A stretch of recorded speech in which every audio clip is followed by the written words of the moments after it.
Hi everyone. In this video, I would like to share with you the workshop how to make good career decisions that you won't regret.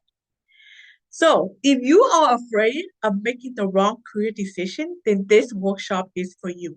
Because making the right career decision is important. Because did you know that we spend at least 80% of our life working, and that is a lot of time and energy. And so, therefore, a career will have a great impact on our well being and our happiness. So, therefore, you want to make sure your career decision will bring you meaning, purpose, happiness, fulfillment, and also help you grow personally and professionally. Otherwise, you will suffer 80% of your life, and that is a lot of suffering. And that's why you should be worried if you are making the right career decision or not.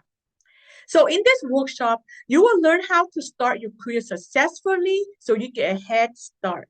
You will learn sign and indication if you're making the right career decision or not that align with your values, beliefs, and passion.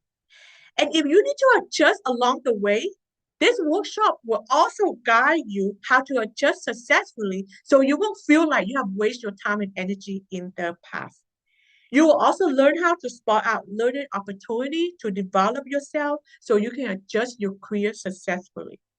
So, if you are ready to create a successful and meaningful career that you won't regret in the future, then this workshop is for you.